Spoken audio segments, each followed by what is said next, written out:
तो नमस्कार मेरे प्यारे मित्रों, आप सभी का एक बार फिर से तहे दिल से हार्दिक स्वागत करते हैं आपके अपने बघेल ट्यूटोरियल्स ई एजुकेशन प्लेटफॉर्म पे, जहां पे आज हम आपके डेली करंट अफेयर्स के सेशन को फिर से आपके समक्ष लेके हाजिर हो गए हैं। देखिएगा, करंट अफेयर्स को शुरू करते हैं और पहला आपका आता है आज जो है आपका इंटरनेशनल फ्रेंडशिप डे, यानी 30 जुलाई को आपका अंतर्राष्ट्रीय आपका फ्रेंडशिप डे मनाया जाता है। मित्रता दिवस, आपका विश्व मित्रता दिवस आपका कब मनाया जाता है? 30 जुलाई को मनाया जाता है। इसमें आपको क्या करना है? अपने वातावरण को अच्छा बनाने के लिए ऐसे मित्रों का चयन करना है जो आपके वातावरण में आपको पॉजिटिव एनर्जी प्रोवाइड कर सके, जिससे आपकी पढ़ाई और अच्छी हो सके। पॉजिटिव एनर्जी का मतलब होता है कि वो आपका किताबों के प्रति प्रेम बढ़ाएं, न कि किताबों से अलग किसी भी चीज में आपके प्रेम को बढ़ाने में सहयोग करें। तो ये पॉजिटिव वातावरण आपको लेके चलना है। चलिएगा, पहले पॉइंट की तरफ चलते हैं। तो आपके एस जयशंकर प्रसाद जो साहब हैं, उन्होंने कहा है आतंकवाद के खिलाफ जीरो टॉलरेंस की नीति जो है यहाँ पे प्रयोग की जानी चाहिए हर एससीओ सदस्य के साथ। तो अगर यहाँ पे संघाई कॉरपोरेशन ऑर्गेनाइजेशन यानी एससीओ की बात करेंगे, किसकी? संघाई कॉरपोरेशन ऑर्गेनाइजेशन की बात करेंगे, एससीओ की बात करेंगे, तो हाल ही फिलहाल में इसकी कहाँ पे आपकी बैठक देखने को मिली है? तो ताशकंद में इसकी जो है बैठक आपको हाल ही फिलहाल में देखने को मिल जाएगी। अगर ताशकंद बात करें तो ये कहाँ पे आता है? तो ये उज्बेकिस्तान में आता है। कहाँ पे आता है? उज्बेकिस्तान में आपका ताशकंद आ जाता है। ठीक, ताशकंद कहाँ आता है? तो उज्बेकिस्तान में आपका देखने को मिलता है। तो यहीं पे अभी आपकी मंत्री स्तरीय, कौन सी? मिनिस्टीरियल लेवल की, यानी मंत्री स्तरीय मिनिस्टीरियल लेवल की आपकी मीटिंग जो है कहाँ पे बैठी है? ताशकंद में जो है अभी बैठी है। वहाँ पे एस जयशंकर प्रसाद साहब ने जो है आपके एस जयशंकर प्रसाद साहब ने क्या कहा है कि एससीओ के सारे ही सदस्यों को आतंकवाद के खिलाफ जीरो टॉलरेंस की नीति का प्रयोग करना चाहिए। अगर आपसे पूछा जाए एससीओ के मुख्यालय कहाँ पे है, यानी हेडक्वार्टर एससीओ के अगर आपसे पूछे जाएं, तो आपको याद रखना है बीजिंग यानी चाइना में इसके हेडक्वार्टर, बीजिंग यानी चाइना में इसके हेडक्वार्टर आपको देखने को मिल जाते हैं। साथ में अगर पूछा जाए एससीओ की आपकी एससीओ का गठन कब हुआ है, संघाई कॉरपोरेशन ऑर्गेनाइजेशन की स्थापना कब हुई है, तो 2001 में आपकी इसकी स्थापना आपको देखने को यहां पे मिल जाती है। बात अगर करें कि एससीओ की, ये तो मंत्री स्तरीय मीटिंग हुई है। अगर यहां पे हम बात करें कि मंत्री स्तरीय मीटिंग नहीं, एक फुल फ्लेज जो आपका आयोजन होता है, फुल फ्लेज मीटिंग होती है, यानी प्राइम मिनिस्टीरियल और प्रेसिडेंशियल लेवल की मीटिंग होती है। राष्ट्रपति और मंत्री स्तरीय जो बैठक होती है वो कब होगी? तो आपकी 15 से 16 सितंबर के बीच, 15 से 16 सितंबर 2022 में इसका आयोजन होगा। 15 से 16 सितंबर 2022 में इसका आयोजन होगा। और कहाँ पे इसका आयोजन होगा? तो याद रखना, समरकंद में इसका आयोजन होगा। कहाँ पे इसका आयोजन होने वाला है? तो समरकंद में इसका आयोजन आपको देखने को मिल जाएगा। फिर से समरकंद कहाँ का शहर है? तो आपको याद रखना है उज्बेकिस्तान का ही आपका शहर समरकंद हो जाता है। इतनी बात आपको एससीओ से याद रखनी है। अभी हाल ही फिलहाल में जो आपके एस जयशंकर प्रसाद हैं, उन्होंने कहा था कि आतंकवाद के खिलाफ जीरो टॉलरेंस की नीति हर आपके एससीओ के सदस्य को निभानी चाहिए। अगर बात करें एससीओ के अभी फिलहाल में कितने सदस्य देश हैं, तो 8 सदस्य देश आपको देखने को मिलते हैं। साथ में आपको एक बात यहाँ पे और याद रखनी है, और वो बात क्या है? वो बात ये है कि जो एस जयशंकर प्रसाद साहब हैं, इन्होंने एक और बात पे फोकस किया है कि हर व्यक्ति को, यानी हर एससीओ के सदस्य देश को जो है आपका चाबहार पोर्ट यूज करना चाहिए। क्या यूज करना चाहिए? चाबहार पोर्ट यानी चाबहार बंदरगाह आपका प्रयोग करना चाहिए हर आपके एससीओ के सदस्य को। अगर आपसे पूछा जाए चाबहार बंदरगाह कहाँ पे देखने को मिलता है, तो Iran is the place where we can see Chabahar port. Chabahar port हमें ईरान में देखने को मिल जाता है। और साथ में आपको ये भी याद रखना है, जो है आपका ईरान, ये एक नया सदस्य देश जो है शामिल होने जा रहा है आपके एससीओ में। इसकी सदस्यता लेते ही अगले वर्ष माना जा रहा है। इस वर्ष जो है कंफर्म कर दिया गया है और अगले वर्ष से या इस वर्ष से लगभग आपका ये जो है ईरान जो है सदस्य बन जाएगा। अभी फुल फ्लेज कंफर्मेशन यहाँ पे नहीं मिला है। तो आपका 2023 से ईरान भी आपका एससीओ का सदस्य हो जाएगा। इस तरह से एससीओ सदस्य की संख्या 9 हो जाएगी। एक बात यहाँ पे और आपको गौर फरमाना है कि जो एससीओ सदस्य हैं या एससीओ जो संगठन है, संघाई कॉरपोरेशन ऑर्गेनाइजेशन, यानी एक एससीओ जो संगठन है आपका, ये अपनी सदस्यता को व्यापक करने के लिए लगा हुआ है और इसका विस्तार करता जा रहा है। समय आने पे जल्दी ही आप सऊदी अरेबिया को भी आप एससीओ का मेंबर देखेंगे। साथ ही बहुत सारे और भी देश आपके इसके मेंबर आपको देखने को मिल जाएंगे। ठीक है, तो अभी आपको ईरान याद रखना है, जो कि अभी इसका नव निर्मित आपका क्या है, एकदम नया ही आपका क्या है, इसका एससीओ का मेंबर है। इतनी बात यहाँ पे याद रखनी है। साथ में आप ये भी याद रखेंगे कि एससीओ के सदस्य देश कौन कौन से हैं, तो इन्हें याद करना बहुत सिंपल है। पहले तो बात करें सिंपल नाम की, भारत क्या सदस्य है, तो बिल्कुल सदस्य है भारत। क्या इसका सदस्य आपका रशिया है, रूस है, तो बिल्कुल हाँ उत्तर होगा, बिल्कुल रूस भी इसका सदस्य देश होगा। क्या चाइना होगा, तो बिल्कुल, जब चाइना के अंदर ही इसके मुख्यालय हैं और चाइना के ही एक शहर में, शहर के ऊपर इस संगठन का नाम रखा गया है, तो ये 3 तो मेंबर होंगे ही होंगे। साथ में आपको 5 जो है तान याद करने हैं। पहला तान जो सभी जानते हैं, कौन सा, तो पाकिस्तान।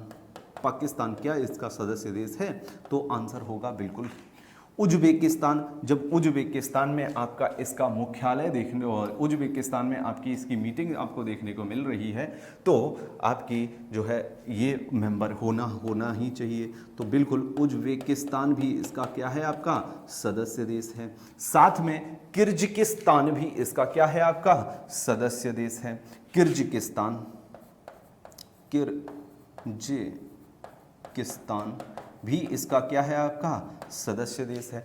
कजाकिस्तान भी इसका क्या है, आपका कजाकिस्तान भी क्या है, आपका इसका सदस्य देश है। पाकिस्तान, उज्बेकिस्तान, किर्गिस्तान, कजाकिस्तान और तुर्कमेनिस्तान, और क्या है इसका सदस्य देश, तो तुर्कमेनिस्तान भी इसका क्या है, आपका सदस्य देश है। कौन सा, तो तुर्कमेनिस्तान भी क्या है इसका आपका सदस्य देश हो जाएगा। देखिएगा तुर्कमेनिस्तान, तो तुर्कमेनिस्तान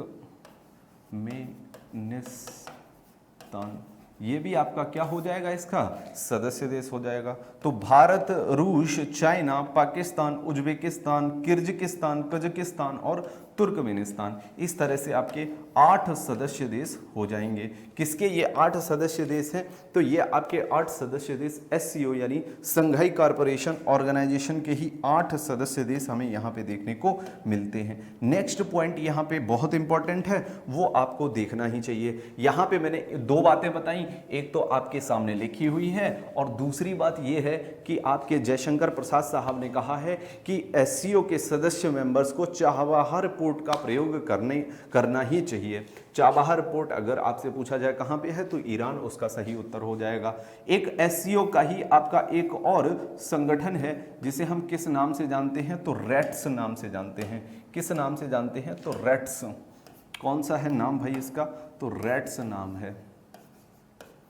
ये जो आपका रेट्स है ये किसका ही आपका एक पार्ट है, तो एससीओ का ही पार्ट है।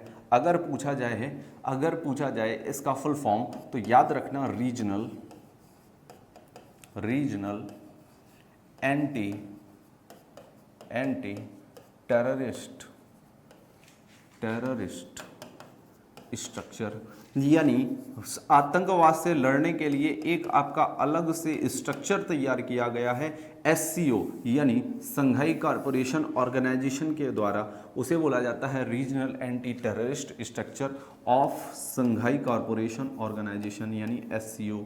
ठीक है, इसी के अगर आपसे पूछे जाए हैं, ठीक है, तो बिल्कुल इसी के लिए आपका जो है ये तैयार किया गया है। किसके लिए, आपका एंटी टेररिस्ट यानी गैर आतंकवादी गतिविधियों को रोकने के लिए ये आपका एससीओ के द्वारा ही रेट्स जो है तैयार किया गया है।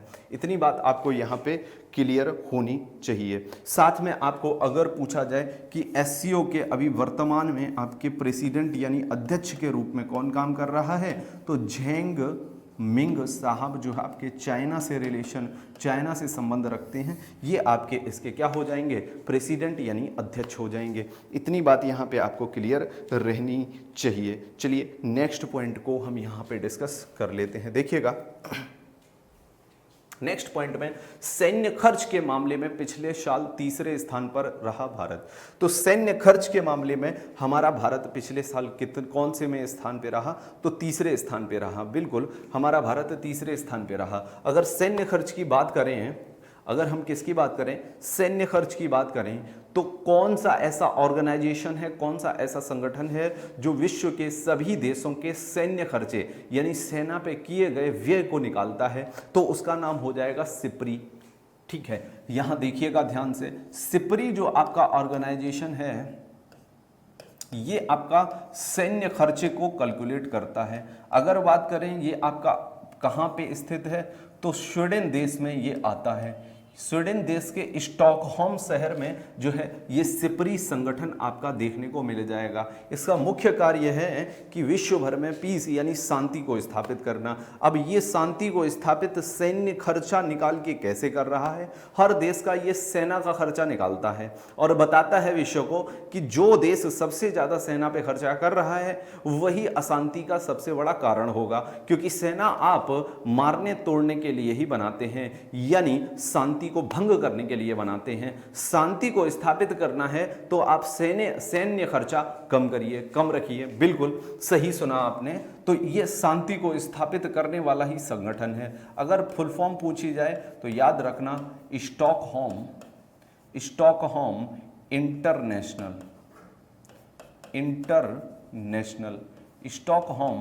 इंटरनेशनल पीस रिसर्च इंस्टीट्यूट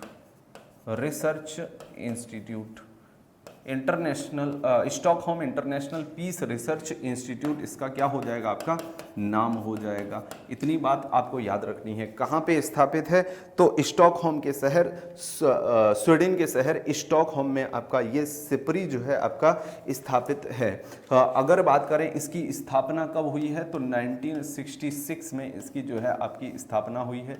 ये विश्व के हर देश के सैन्य खर्चे को निकालता है। अगर बात करें 2021 के इसने आंकड़े जो है प्रस्तुत किए हैं। 2021 के आंकड़ों के तहत जो है आपका सैन्य खर्चा सबसे ज़्यादा किसका है, तो सबसे ज़्यादा अमेरिका का है। किसका है, सबसे ज़्यादा आपका अमेरिका का हो जाएगा, यानी यूएसए का सैन्य खर्चा लगभग 800 अरब डॉलर है। कितना है, 800 अरब डॉलर जो है आपका यूएसए का खर्चा हो जाएगा। क्या, सैन्य खर्चा हो जाएगा। बात करते हैं 800 अरब डॉलर यूएसए का सैन्य खर्चा। बात करते हैं दूसरे स्थान को किसने पाया है, तो चाइना ने पाया है। यहाँ का खर्चा 293 अरब डॉलर देखने को मिलता है। तीसरे स्थान पे हमारा प्यारा भारत आता है। तो भारत ने यानी इंडिया ने कितना खर्चा किया है अपनी सेना के ऊपर, तो याद रखना 76 अरब डॉलर जो है खर्चा किसका है, भारत का आपको देखने को मिल जाता है। इतनी बात आपको यहाँ से सिप्री से रिलेटेड, सैन्य खर्चे से रिलेटेड याद रखनी है। नेक्स्ट पॉइंट पे चलते हैं, देखते हैं, यहाँ पे डिस्कस करते हैं। सुप्रीम कोर्ट से अधीनस्थ अदालतों तक 4.83 करोड़ से ज्यादा मामले लंबित। तो आप किरण रिजिजू साहब का जो है आप फोटो फिर से देख रहे हैं। किरण रिजिजू साहब का फोटो आप इसलिए देख रहे हैं क्योंकि ये आपके कानून मंत्री हैं। इन्होंने आपके लोकसभा में एक प्रश्न का उत्तर देते हुए बताया है कि सुप्रीम कोर्ट से लेके सबऑर्डिनेट कोर्ट्स तक, यानी अधीनस्थ न्यायालय, उच्चतम न्यायालय से अधीनस्थ न्यायालय तक अभी तक कितने कोर्ट केस पेंडिंग हैं, तो 4.83 करोड़, यानी 4.83 करोड़ से ज़्यादा मामले जो है लंबित हैं। ज़्यादा कोर्ट केस अभी भी पेंडिंग है, इनका डिसीजन नहीं आ पाया है। तो ये आपकी विकट परिस्थिति है कि भारत में जो है सही समय पे क्या नहीं दिए जाते हैं, डिसीजंस नहीं दिए जाते हैं। और अगर कोई ऐसा जज आता है जो अच्छे से डिसीजन देता है, एक ही दिन में बहुत सारे मामले निपटाता है, तो ऐसे जज को रोकने के लिए आपके एडवोकेट्स यानी वकील धरना प्रदर्शन वगैरह करने लगते हैं, क्योंकि उनकी रोजी रोटी आपके कोर्ट केस से ही चल रही है। साथ में इसी में आपकी स्मृति ईरानी साहब ने बताया है, कौन? स्मृति ईरानी। स्मृति ईरानी साहब ने आपका क्या बताया हुआ है? इसी के अंदर स्मृति ईरानी साहब ने बताया हुआ है कि आपके 47,000 कितने 47,000 जो है मामले किसके? पॉस्को एक्ट से संबंधित भी जो है लंबित चल रहे हैं, जो कि 2020 में ही आपके आए थे, पॉस्को एक्ट। अब ये पॉस्को एक्ट क्या है? तो आपकी जो स्मृति ईरानी साहब हैं, जो स्मृति ईरानी जी हैं, ये आपके महिला एवं बाल विकास मंत्रालय की मंत्री हैं। तो महिलाओं और बच्चों से रिलेटेड एक आपका कानून है जिसे बोलते हैं पॉस्को। ये कब आया? तो 2012 में जो है ये कानून आपको देखने को मिलता है।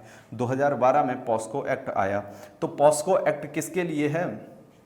तो आपको याद रखना है ये आपका महिलाओं और बच्चों के लिए आपका ये आपका एक्ट देखने को मिलता है। प्रोटेक्शन ऑफ, इसका फुल फॉर्म अगर आपसे पूछा जाए तो प्रोटेक्शन ऑफ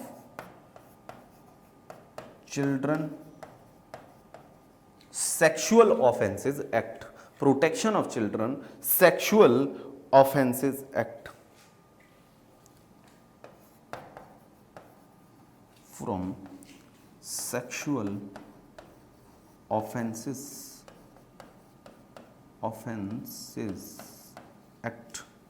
ठीक है, अगर ये पूछा जाए कब आया तो आपका पॉस्को आया 2012 के अंतर्गत ये आपका जो है आपका कानून आता है। साथ में आपसे पॉस्को एक्ट से संबंधित पूछा जाता है कि पॉस्को एक्ट में किस किस के लिए जो है प्रावधान किया गया है। अगर महिला से किसी भी प्रकार का सेक्सुअल हैरेसमेंट यानी उससे जो है फिजिकल रिलेशन बनाने का हैरेसमेंट किया जाता है तो पॉस्को एक्ट के तहत आपकी सजा उसे सुनाई जाती है। साथ में किसी भी बच्चे से यानी किसी भी चाइल्ड यानी किसी भी बच्चे से जो है सेक्सुअल आपका हैरेसमेंट किया जाता है किसी भी तरह का, तो उसमें भी पॉस्को के तहत ही उसे क्या सुनाई जाती है? सजा सुनाई जाती है। जो चाइल्ड होता है, जो बच्चा होता है, ये आपका जो कौन होता है? जो बच्चा होता है, ये आपका बच्चा जो है लड़की और लड़का दोनों हो सकते हैं। तो आपसे पूछा जाता है पॉस्को एक्ट के तहत जो बच्चों को न्याय दिया जाता है, ये आपका क्या लड़की को ही दिया जाता है या लड़के को नहीं दिया जाता है? तो बिल्कुल ये जेंडर न्यूट्रल है बच्चों के लिए, महिलाओं के लिए सिर्फ बड़ी महिलाओं के लिए और चिल्ड्रंस के लिए जेंडर न्यूट्रल है। साथ में आपसे पॉस्को से एक रिलेटेड क्वेश्चन और पूछा जाता है कि पॉस्को में सबसे बड़ी सजा क्या हो सकती है? क्या यहाँ पे फांसी की सजा दी जा सकती है? तो उत्तर होगा नहीं। यहाँ पे उम्र कैद की सजा सुनाई जा सकती है, लाइफ इम्प्रिजनमेंट दिया जा सकता है। उम्र कैद की सजा यहाँ पे पॉस्को में सुनाई जा सकती है। सबसे बड़ी सजा उम्र कैद, प्लस इसमें आपका कुछ आपको जो है दंड भी देना पड़ेगा, फाइन भी आपका जो है यहाँ पे काटा जाता है पॉस्को के तहत। तो स्मृति ईरानी जी साहब आपकी महिला एवं बाल विकास मंत्रालय की मंत्री हो जाती हैं। वो आपकी वुमेन एंड चिल्ड्रन वेलफेयर की आपकी मिनिस्ट्री की जो है आपकी मंत्री हो जाती हैं। नेक्स्ट क्वेश्चन देखिएगा। नेक्स्ट पॉइंट की बात करते हैं तो 3.5 लाख करोड़ रुपए रहा सरकार का राजकोषीय घाटा। अब ये राजकोषीय घाटा क्या होता है यानी फिस्कल डेफिसिट क्या होता है समझ लेते हैं पहले। तो फिस्कल डेफिसिट की अगर बात करते हैं तो डेफिसिट का मतलब ही हो जाता है घाटा। तो घाटा कब होगा, कब आपको घाटा होगा और सरकार को घाटा होगा? सरकार को आपको घाटा तब होगा जब आय कम हो और आप खर्चा क्या कर दें, आप व्यय कर दें। कैसा?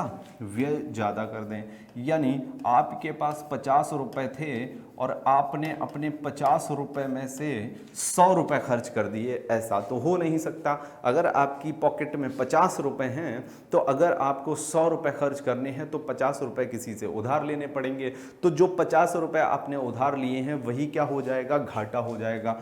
आय कम हो और व्यय ज्यादा हो। ठीक है, आय क्या हो आपकी कम हो और व्यय क्या हो आपका ज्यादा हो, तो इसी में क्या मिल जाता है देखने को हमें, इसी में आपका राजकोषीय घाटा हमें देखने को मिल जाता है, यानी आपका फिस्कल डेफिसिट देखने को मिल जाता है। तो जितना भी हम एक्स्ट्रा खर्च करते हैं वो हमें राजकोषीय घाटा देखने को मिल जाता है। तो राजकोषीय घाटा को ही उधारी कहते हैं। तो सरकार की कितनी उधारी है, अगर आपको ये पता करना है सरकार की कितनी उधारी है, तो सरकार का राजकोषीय घाटा आप देख लीजिए तो आपको पता चल जाएगा सरकार की कितनी उधारी है। अगर बात करें 2022 की, तो 2022 में अभी तक आपका जो राजकोषीय घाटा सरकार का है वो 21.2% है। अगर बात करते हैं 2021 संपूर्ण 2021 की, तो 2021 में यही घाटा आपका 18.4% था। इतना राजकोषीय घाटा हमें देखने को मिल रहा है, यानी राजकोषीय घाटा अगर बढ़ रहा है तो सरकार की उधारी बढ़ रही होगी, क्योंकि सरकार पैसा पैदा कम कर रही है और उसको खर्चा ज़्यादा कर रही है। तो राजकोषीय घाटा भी आपका बराबर किसके होता है, उधारी के बराबर, यानी अगर अंग्रेजी में लिखें तो बोरोइंग के बराबर। सरकार की अगर आपको उधारी देखनी है कितनी है, तो सरकार का आप राजकोषीय घाटा देख लो। राजकोषीय घाटा आपको देखने को कहाँ मिलेगा, तो आपकी इकोनॉमिक सर्वे यानी आर्थिक सर्वेक्षण में आपको देखने को मिल जाएगा, और समय समय पे आपका वित्त मंत्रालय ये डाटा रिलीज करता है तिमाही के रूप में। तो इस बार 2022 की तिमाही में ये डाटा जो है आपको देखने को मिलता है कि बढ़ चुका है। इतनी बात आपको यहाँ से क्लियर रखनी है। अगले पॉइंट पे चलते हैं और अगले पॉइंट को यहाँ पे डिस्कस कर लेते हैं। अगले पॉइंट पे हमारा क्वेश्चन आ जाता है, how much did India get the highest ever FDI. FDI यानी फॉरेन डायरेक्ट इन्वेस्टमेंट भारत को कितना मिला है, ये पूछा गया है इस प्रश्न में। तो इस प्रश्न का सही उत्तर हो जाएगा अभी तक का सबसे ज्यादा आपका एफडीआई यानी फॉरेन डायरेक्ट इन्वेस्टमेंट, प्रत्यक्ष विदेशी निवेश भारत को मिला है। ये प्रत्यक्ष विदेशी निवेश क्या होता है, तो इसे जानते हैं। पहले तो 2021 और 22 का सबसे बड़ा प्रत्यक्ष विदेशी निवेश भारत को मिला है 6,31,050 करोड़ रुपए का। तो विदेशी निवेश का मतलब होता है भारत में निवेश कौन कर रहा है, तो विदेश के लोग कर रहे हैं। कौन भारत में निवेश कर रहा है, तो विदेशी भारत में निवेश कर रहे हैं। किसके लिए, विदेश की लोग जो है भारत में निवेश कर रहे हैं। तो भारत में प्रोडक्शन करने के लिए, उत्पादन करने के लिए विदेश से जो आए हुए लोग हैं या विदेश से में रहने वाले लोग हैं भारत में निवेश कर रहे हैं। भारत में निवेश कितना बढ़ चुका है, तो बहुत ज़्यादा इस बार हमें बड़ा देखने को मिल चुका है। लगभग आपका अगर बात करेंगे हम भारत में विदेशी निवेश का, एफडीआई का कितना इंक्रीमेंट यानी बढ़ोतरी हो चुकी है, तो 76%, और ये बहुत बड़ी बढ़ोतरी है। इससे बड़ी बढ़ोतरी हमें अभी तक देखने को विदेशी निवेश में नहीं मिली है। ठीक है, इतनी बात आपको याद रखनी है। साथ में इसी से रिलेटेड आपको एक और पॉइंट याद रखना है, जो मेक इन इंडिया कार्यक्रम चलाया गया था। क्या कार्यक्रम चलाया गया, मेक इन इंडिया।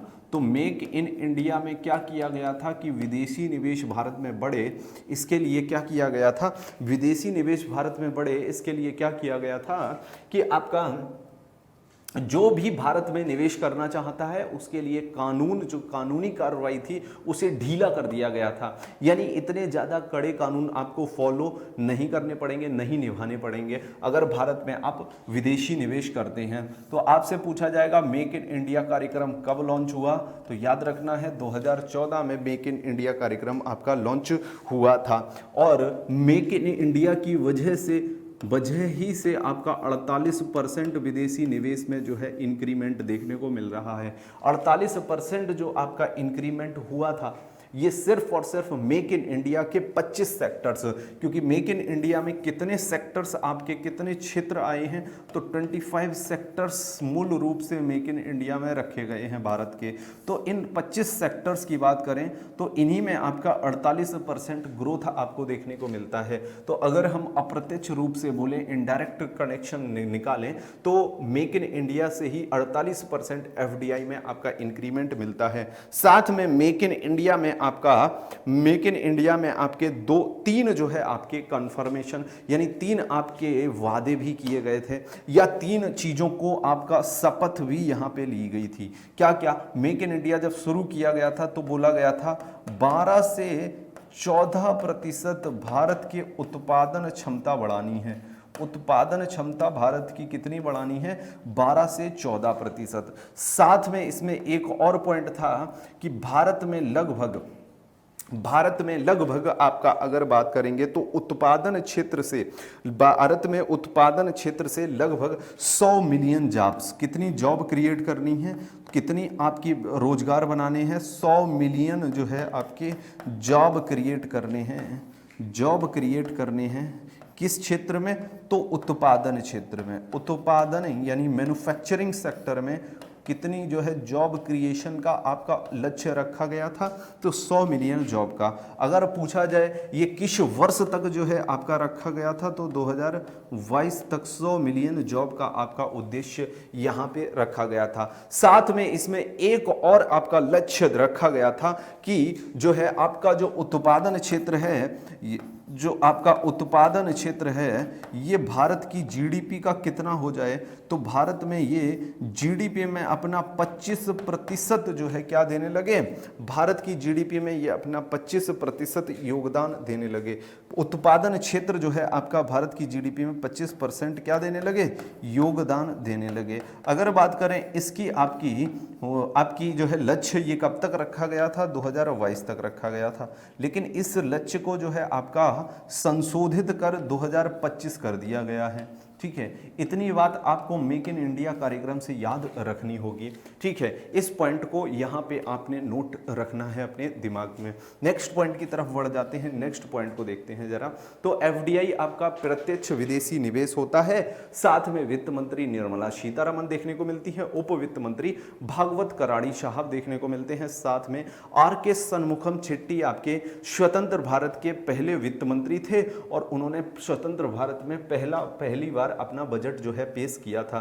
साथ में टीवी सोमनाथन जो है आपके अभी इस समय के आपके वित्त सचिव हो जाएंगे। यानी सचिव होता है वो सेक्रेटरी होता है और मंत्री होता है वो मिनिस्टर होता है, वो अलग होता है। ठीक, वित्त मंत्री अलग चीज है और वित्त सचिव इज डिफरेंट थिंग। बताइएगा नेक्स्ट क्वेश्चन की यहाँ पे बात कर लेते हैं। तो नेक्स्ट क्वेश्चन को बताइएगा, which state government has recently launched मुख्यमंत्री ब्रेकफास्ट स्कीम? तो किस राज्य ने मुख्यमंत्री ब्रेकफास्ट स्कीम को हाल ही फिलहाल में जो है लागू किया है? तो इसका सही उत्तर क्या हो जाएगा? तमिलनाडु राज्य ने क्या किया है? हाल ही फिलहाल में जो है आपकी मुख्यमंत्री ब्रेकफास्ट योजना को लॉन्च किया है। साथ में अगर पूछा जाए तमिलनाडु के आपके चीफ मिनिस्टर कौन हो जाते हैं? तो एम के स्टालिन साहब आपके तमिलनाडु के कौन हो जाते हैं? चीफ मिनिस्टर यानी मुख्यमंत्री हो जाते हैं। इतनी बात आपको यहाँ पे याद रखनी है। एक दो पॉइंट देख लेते हैं यहाँ पे और आगे बढ़ते हैं। तो तमिलनाडु आपका एक और काम में बहुत आगे है, स्मार्ट सिटी फंड के प्रयोग करने में सबसे शीर्ष पायदान पे आपका तमिलनाडु है। हाल ही में तमिलनाडु जिला ने आपकी एक मिशन को लॉन्च किया है जिसे बोला गया है जलवायु परिवर्तन मिशन। तमिलनाडु के मुख्यमंत्री आपके एम के स्टालिन यानी मुथुवेल करुणानिधि स्टालिन है। रविंद्र नारायण रवि आपके तमिलनाडु के राज्यपाल आपको देखने को मिलते हैं। तो भारत के 11वें नंबर पे ये जीडीपी का हिस्सा जो है शेयर करता है कौन? तमिलनाडु।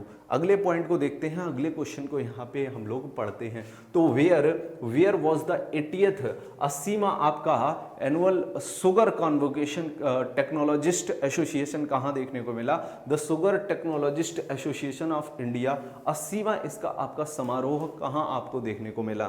तो इसका सही उत्तर हो जाएगा Goa is the right answer of that question. The sugar technologist association of India. इसमें क्या किया जाता है? यानी शुगर यानी चीनी हमें कैसे बनानी है उस पर संशोधन करने के लिए ये इस तरह की टेक्नोलॉजी का जो है यहाँ पे आपका क्या होता है, यहाँ पे बातचीत होती है समारोह में। इसमें ये बताया जाता है कि कैसे इस चीज़ को और अच्छा और व्यापक स्तर पे कर सकते हैं। तो गोवा में हुआ है।